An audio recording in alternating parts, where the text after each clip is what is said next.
محمد صلی اللہ علیہ وسلم۔ اعوذ باللہ من الشیطان الرجیم، بسم اللہ الرحمن الرحیم۔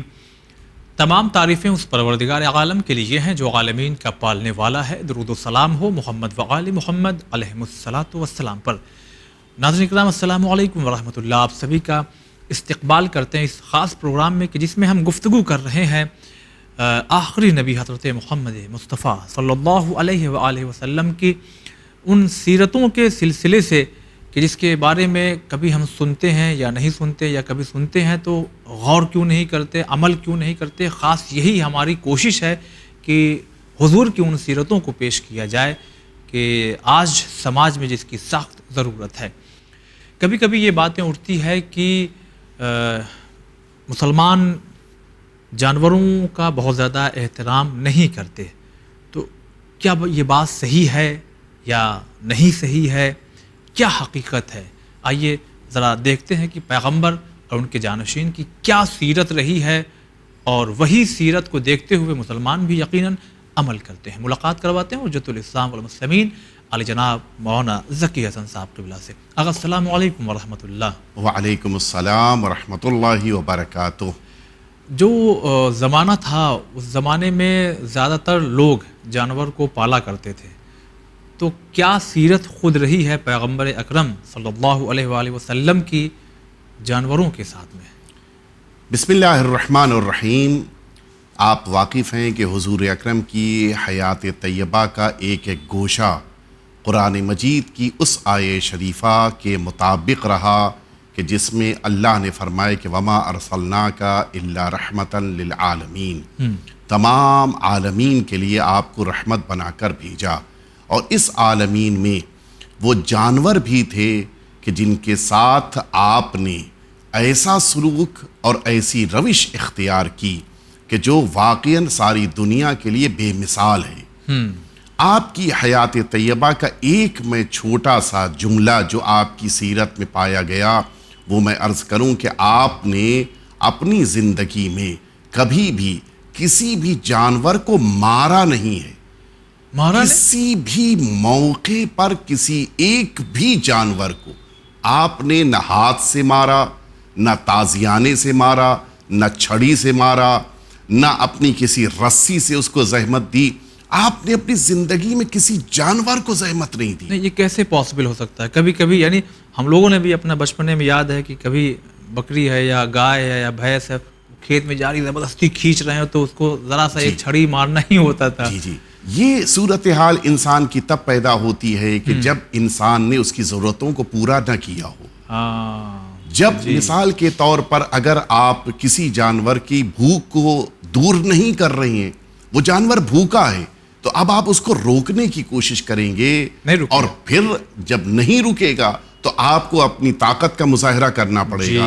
لیکن اگر کسی کی ضرورتوں کو پورا کر دیا جائے تو پھر وہ آپ کے قابو میں رہیں گے۔ حتیٰ کبھی کبھی ایسا موقع آیا کہ حضور اکرم کو جانا کسی اور سمت ہے اور ناقہ زبردستی کسی اور وجہ سے کسی اور سمت جانا چاہ رہا ہے، آپ بڑی محبت کے ساتھ، بڑے پیار کے ساتھ اس کے رخ کو موڑ کر دوسری طرف لے کر جا رہی ہیں۔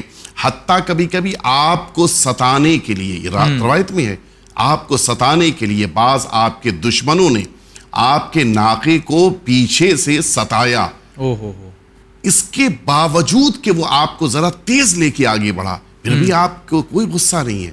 وہ اخلاق کا مجسم رسول اسی اطمینان کے ساتھ اپنے ناقے پہ تشریف فرما ہے، اور پھر نہ اس کو مارنا، نہ اس کی لگام کو کھینچنا، بلکہ وقار کے ساتھ آپ جا رہے ہیں، دھیرے دھیرے اس کو قابو میں کرتے ہوئے۔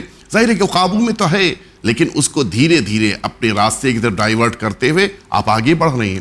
یہ ایک ایسی سیرت تھی کہ جو نہ صرف یہ کہ ساری دنیا کے لیے بلکہ آپ کے اصحاب کے لیے بھی تعجب کا سبب تھی۔ اچھا، آپ کے اصحاب بھی تعجب کرتے تھے کہ یہ کیسے ممکن ہے کہ آپ نے کسی کو زحمت ہی نہیں دی، تکلیف نہیں پہنچائی۔ میں ایک اور مثال دوں، آپ ہی کے نواسے تھے حضور اکرم صلی اللہ علیہ وآلہ وسلم کے، کہ جس موقع پر میدان کربلا میں پہنچے ہیں، سرزمین کربلا پر جب امام حسین صلوات اللہ وسلامہ علیہ پہنچے، اس موقع پر روایت میں کہ 7 یا 9 گھوڑے آپ کو بدلنے پڑے۔ وجہ کیا تھی؟ جس گھوڑے پر آپ تشریف فرما تھے وہ رک گیا، آگے نہیں بڑھ رہا ہے. آپ اس سے اترے، دوسرے گھوڑے پر بیٹھے، وہ بھی آگے نہیں بڑھ رہا ہے. تیسرے گھوڑے پر بیٹھے، وہ بھی. آپ نے گھوڑے بدلے ہیں جی، لیکن پہلے یا دوسرے کسی بھی گھوڑے کو آپ نے مارا نہیں کہ تمہیں آگے بڑھنا ہوگا. یہ عجیب چیز ہے. صحیح. ہم آپ کسی گھوڑے پر بیٹھے ہو وہ آگے نہ بڑھے تو پوری طاقت صرف کر دیں گے کہ اسی کو آگے بڑھنا ہے. امام گھوڑے بدل رہے ہیں لیکن اس گھوڑے پہ اپنی طاقت نہیں استعمال کر رہے ہیں کہ تمہیں آگے بڑھنا ہے. یہ وہ اخلاق ہے کہ جو اللہ نے اپنے رسول کو دیا تھا، اور یہی اخلاق اہل بیت اطہار کے وہاں پایا جاتا ہے. تو سب سے بڑی شے یہی ہے کہ ہم کسی بھی جانور کو بلا وجہ تکلیف نہ دیں. جی. مثلا ایک پرندہ بیٹھا ہوا ہے، بلا وجہ آپ اس کو ستا رہے ہیں. مثلا ایک بکری ہمارے سامنے سے گزر رہی، بلا وجہ اسے مار رہے ہیں. مثال کے طور کے اوپر گھوڑے پر بیٹھے ہیں، وہ صحیح چلا جا رہا ہے، پھر بھی اپنے کو یہ دکھانا کہ میں طاقت والا ہوں، اس پہ طاقت صرف کر رہے ہیں. یہ ساری چیزیں اخلاق اسلام کے خلاف ہیں. ہمیں اپنی طاقت کو کہاں پر استعمال کرنا ہے یہ بہت امپورٹنٹ ہے. اللہ کے رسول نے کبھی اپنی زندگی میں کسی ایک بھی موقع پر کسی جانور کو نہ ستایا، نہ مارا، نہ تکلیف پہنچائی ہے. حتیٰ یہ کہ آپ نے یہ جملہ فرمایا تھا. اچھا، اس زمانے میں سواری کا ایک ہی ذریعہ تھا کہ ان جانوروں کو استعمال کیا جائے. مثلا اونٹ پر کوئی بیٹھے، مثلا گھوڑے پر کوئی بیٹھے. آپ کا وہ جملہ بڑا قیمتی تھا جو آپ نے اپنے اصحاب سے فرمایا تھا. آپ نے فرمایا تھا کہ جب بھی کسی سواری پر بیٹھنا، ارکبوا هذه الدواب سالمہ وتدعوها سالمہ. دیکھو تبھی سواری پر بیٹھنا کہ جب وہ بیمار نہ ہو، تھکا ہوا نہ ہو، صحیح و سالم ہو. اور اس سے پہلے کہ وہ بیمار ہو جائے اور بہت زیادہ تھک جائے، گھوڑے سے اتر آنا. یعنی تم اس سے کام لو، لیکن اس کے یہ معنی نہیں ہے کہ اب اس کو تم نے 10 کلومیٹر تک دوڑا دیا اور بیچارہ تھکا باندھا ہانپ رہا ہے یا بیمار ہو گیا، آپ مطمئن ہے کہ نہیں ہم کو تو زحمت نہیں ہوئی. نہیں، ہمیں اگر آرام ملا ہے تو ہمیں اپنی سواری کو بھی آرام دینا ہے. یہ بڑا قیمتی جملہ تھا جو سارے اصحاب کے درمیان مشہور تھا کہ فرمایا بیمار ہو یا بہت زیادہ تھکا ہو تو سواری نہ کرو، اور بیمار ہونے اور زیادہ تھک جانے سے پہلے سواری سے اتر آؤ. یہ بڑا قیمتی جملہ تھا. اتنا کون خیال کرتا ہے؟ بھئی جانور میرا ہے، میں نے اس کو خریدا ہے، میرے گھر میں ہے، میں نے اس کو کھلایا پلایا ہے. نہیں، اس کے باوجود وہ اللہ کی مخلوق ہے. اس کا احترام کرنا، اس کا خیال کرنا، یہ اسلام ہی کی نہیں بلکہ اللہ کے بنائے ہوئے قوانین میں سے قانون ہے.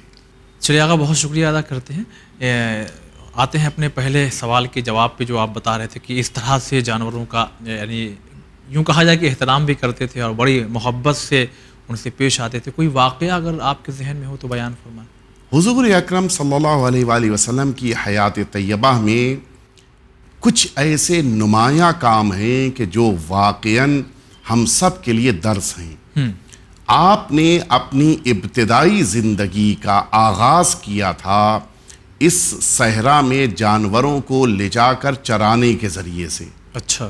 اور اس موقع پر جو اخلاق پیغمبر سامنے آیا وہ سب سے زیادہ پیارا ہے.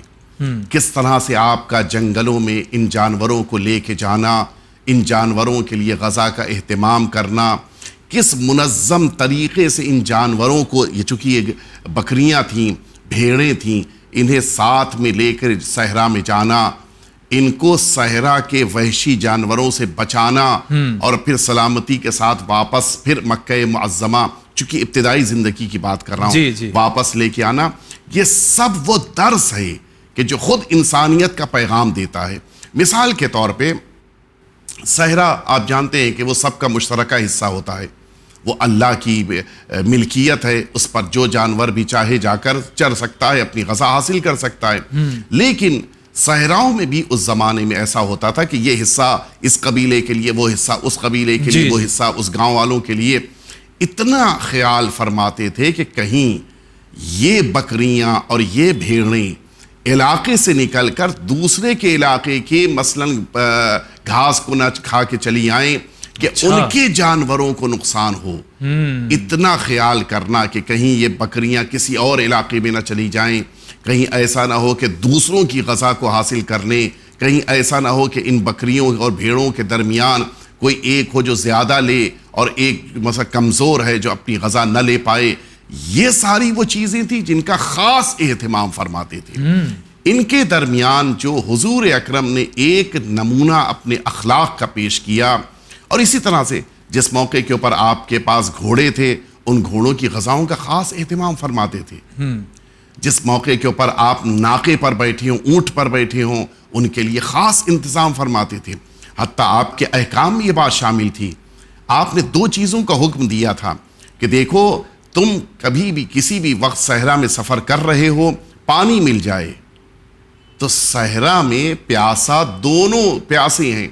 جو اونٹ پر بیٹھا ہے وہ بھی پیاسا ہے اور خود اونٹ بھی پیاسا ہے. پہلے کس کو پانی ملنا چاہیے؟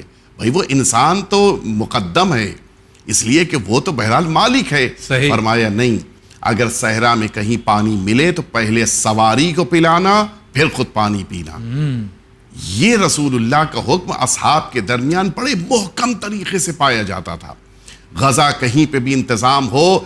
انسان کا ایک نیچر ہوتا ہے, جب لمبا سفر طے کر کے واپس آئے یا کسی منزل پہ ٹھہرے تو سواری پہ توجہ نہیں دیتا, وہ اپنے پہ توجہ دیتا ہے. مجھے فریش ہونا ہے, مجھے اپنے بدن پہ پانی ڈالنا ہے, مجھے کپڑا بدلنا ہے, مجھے کچھ کھانا ہے, مجھے انرجی چاہیے ہے, مجھے پانی پینا ہے. یہ فکر اپنی ہوتی ہے. فرمایا نہیں, کہیں پہ بھی تم ٹھہرو گے پہلے اس جانور اور حیوان کے لیے غذا کا انتظام کرو, پھر آگے بڑھو جہاں تمہیں جانا جاؤ, لیکن پہلے غذا کا انتظام. جی, اس لیے کہ اس کو تم سے زیادہ انرجی چاہیے. یہ اللہ کی وہ مخلوق ہے جو اپنی زبان سے کچھ کہہ بھی نہیں پا رہی ہے. لہٰذا اس کا زیادہ خیال کرنا, اس کا زیادہ احترام کرنا یہ ضروری ہے. حتیٰ اسی مدینہ طیبہ میں آپ تشریف فرما ہیں, اپنے اصحاب کے درمیان اچانک دور سے ایک اونٹ بڑی تیز رفتاری کے ساتھ دوڑتا ہوا جہاں پہ آپ بیٹھے تھے تشریف فرما تھے وہاں تک آیا اور آگے رک گیا, ٹھہر گیا. مجمع کو تو پتہ ہی نہیں چلا. ظاہر ہے کہ مجمع وہ زبان نہیں سمجھتا تھا. اللہ نے اپنے حبیب کو یہ ایک اختیار دیا تھا کہ جس کی بنا پہ آپ دنیا میں تمام مخلوقات کی زبان سمجھ سکتے تھے. اچھا.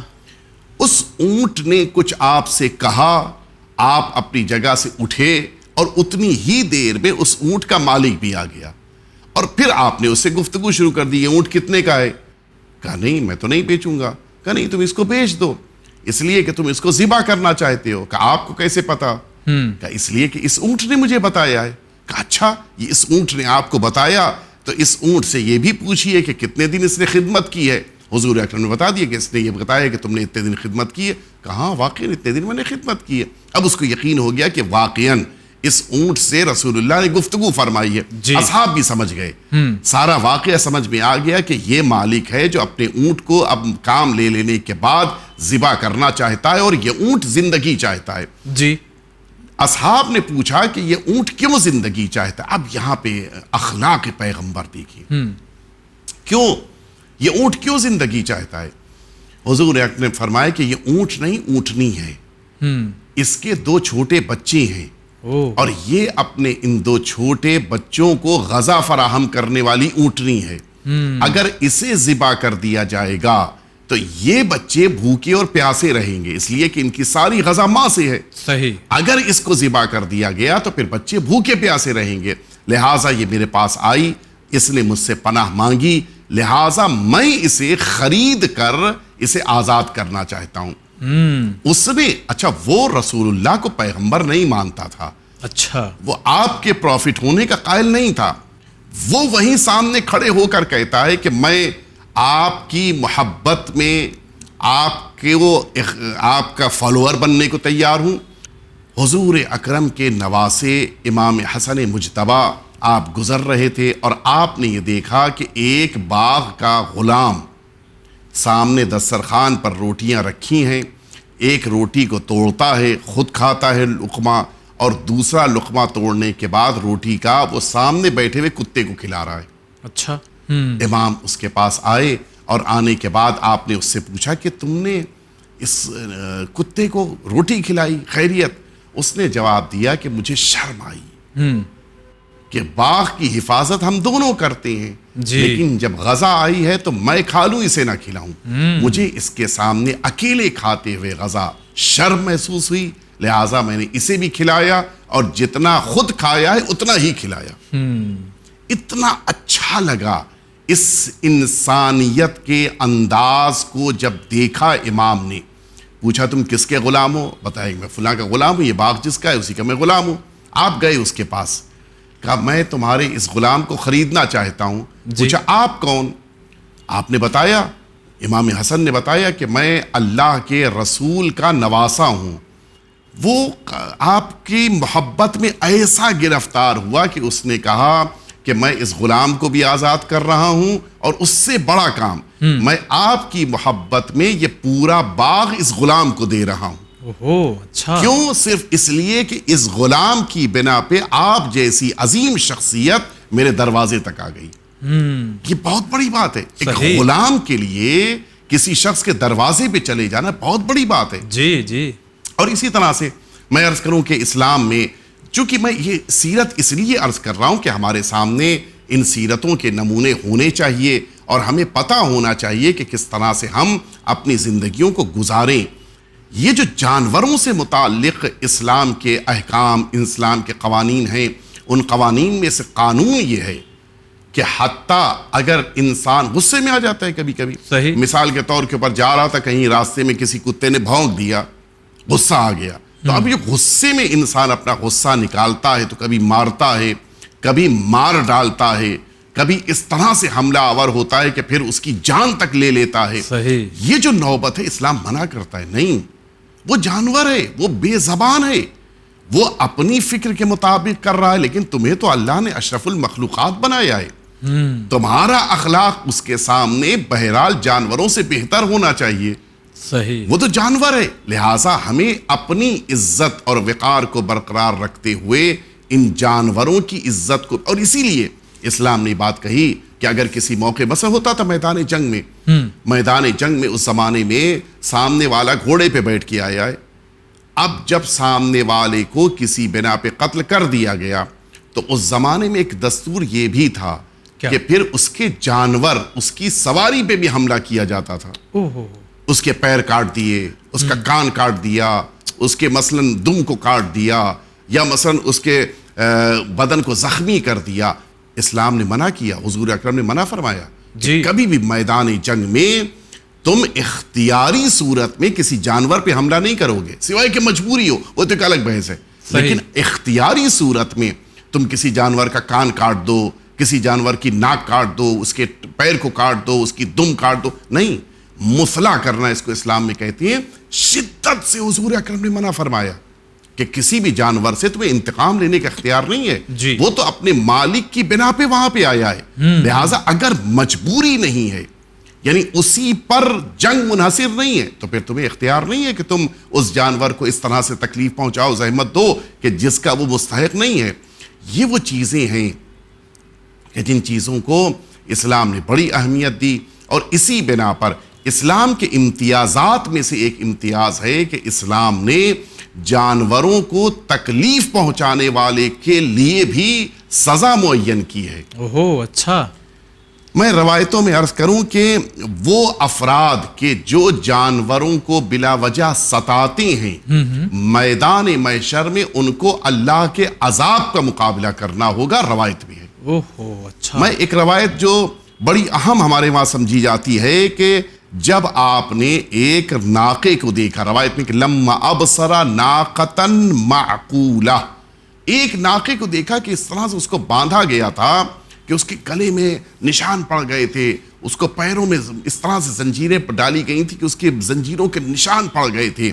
آپ نے اس موقع پہ اس کے مالک سے کہا کہ فَلْيَسْتَعِدْ غَدًا لِلْخُصُومَةِ، تیار ہو جاؤ میدان محشر میں اللہ کے سامنے جواب دینے کے لیے۔ اس لیے کہ تم نے ایک بے زبان کو اس شدت کے ساتھ بندشوں میں رکھا ہے، یہ اختیار نہیں ہے۔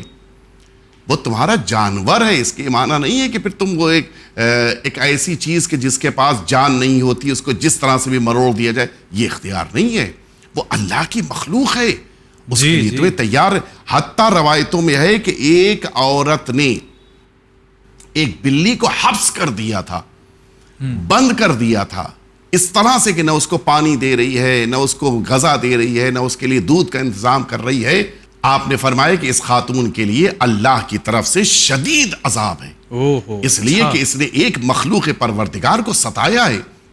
ہمارے وہاں آپ جانتے ہیں کہ جانوروں کو گھر میں رکھنے کی اجازت ہے جی, لیکن بندشوں میں رکھنے کی اجازت نہیں ہے.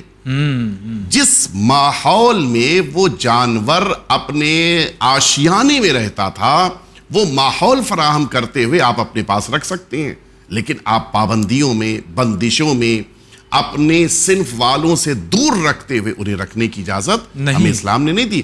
ہاں, ان کو آپ اگر رکھ رہے ہیں کچھ وقت کے لیے آزاد چھوڑیے, جائیں اپنے صنف والوں کے ساتھ, اٹھے بیٹھیں, ملیں, تاکہ ان کی زندگی بھی آزاد زندگی ہو. جی, پابندیوں میں رکھنا اسلام نے اسی لیے پسند نہیں کیا ہے.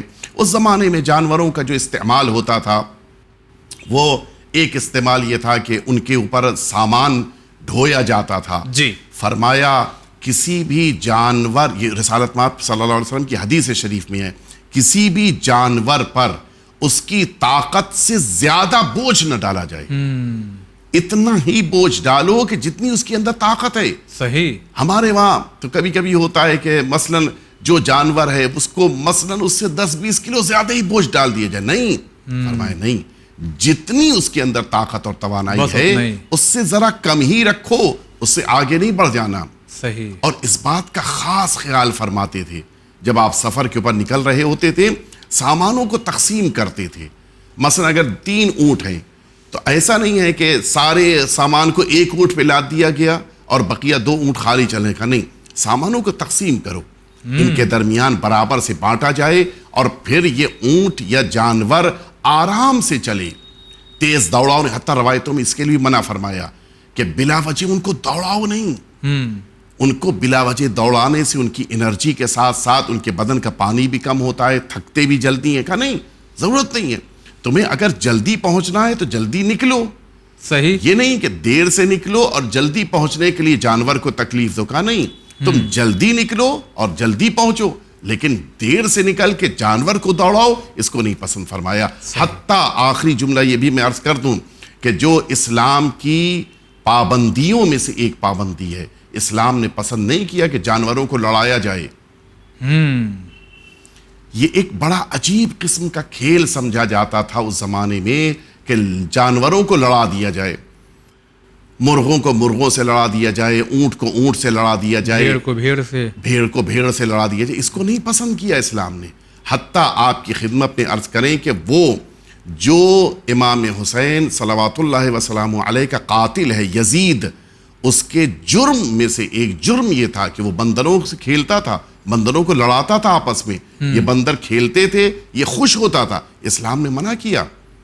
کھیل کا ذریعہ نہیں ہے یہ جانور, یہ تمہارے مذاق کا ذریعہ نہیں ہے جانور, بلکہ انہیں اللہ نے ایک ذمہ داری دی ہے, اس ذمہ داری کو یہ زمین پہ پورا کر رہے ہیں. ہاں, تھوڑی دیر کے لیے ان کے ساتھ بیٹھ کر انسان خوش ہو جائے, مثلا کسی بکری کے بغل میں بیٹھ کے انسان خوش ہو رہا ہے تو ٹھیک ہے, لیکن لڑانا, ان کو کھلواڑ بنانا, اس کی اسلام نے اجازت نہیں دی. اس کے لیے خاص روایت حضور اکرم نے فرمائی کہ یہ کام کبھی بھی آپس میں نہ کرنا. وہ افراد کے جو اس طرح کا کام کرتے تھے, حضور اکرم نے ان کو اس کام کرنے سے منع کیا. حضور اکرم کی روایت موجود ہے کہ روایتوں میں بیان ہے کہ نہى النبی صلی اللہ علیہ وآلہ وسلم عن التحریش بین البہائم, کہ ان جانوروں کے درمیان ایک دوسرے کو جوش دلا کے لڑا دینا, ٹکرا دینا, حضور اکرم نے فرمایا یہ کام نہیں ہونا چاہیے. جو ہوتا ہے کہ 2 مثلا مرغیوں کو لڑا دیا آپس میں, کا فرمایا یہ کام نہ کرنا. یہ روایت موجود ہے التاج الجامع للاصول کے اندر کہ حضور اکرم نے ہرگز فرمایا کہ کام نہیں ہونا چاہیے. صحیح. اسلام جانوروں کے بھی احترام کا قائل ہے, اور ہمیں بھی سیرت پیغمبر کے مطابق ان تمام چیزوں کی طرح سے ہی کہ جو اللہ کی مخلوق ہیں وہ انسان ہیں تب بھی احترام ہے, جانور ہیں تب بھی ان کا احترام اسلام نے قرار دیا ہے۔ جی بالکل، بہت بہت شکریہ ادا کرتے ہیں۔ تو ناظرین دیکھیے الحمدللہ وہ یہ پلیٹ فارم چینل ون کا کہ جہاں ہم انسانی حقوق کے سلسلے سے اور دیگر چیزیں بھی پیش کرتے ہیں، وہیں اسلام نے جو حقوق جانوروں کے جو ان کے ساتھ میں ہمیں کرنا چاہیے ان تمام چیزوں کو، یعنی اہل بیت علیہ السلام اور اللہ نے کوئی چیز چھوڑی نہیں ہے، ہر چیز بتائی ہے اور ان تمام چیزوں کو ہم آپ تک پہنچا رہے ہیں۔ بس ہماری ذمہ داری یہ ہے کہ ہم نے اگر سنا ہے تو اب اس پر انشاءاللہ عمل کریں گے، ہم بھی جانوروں سے بہترین طریقے سے پیش آئیں گے۔ یقیناً ان میں بھی سمجھ ہوتی ہے، وہ بھی ہم سے محبت کرتے ہیں۔ تو فی الحال اپنے پروگرام کو ہم یہیں پر روک رہے ہیں، انشاءاللہ پھر کسی موضوع کو لے کر کے حاضر ہوں گے تو اس سلسلے سے سوال و جواب آپ تک پہنچائیں گے۔ فی الحال اجازت، والسلام علیکم ورحمۃ اللہ۔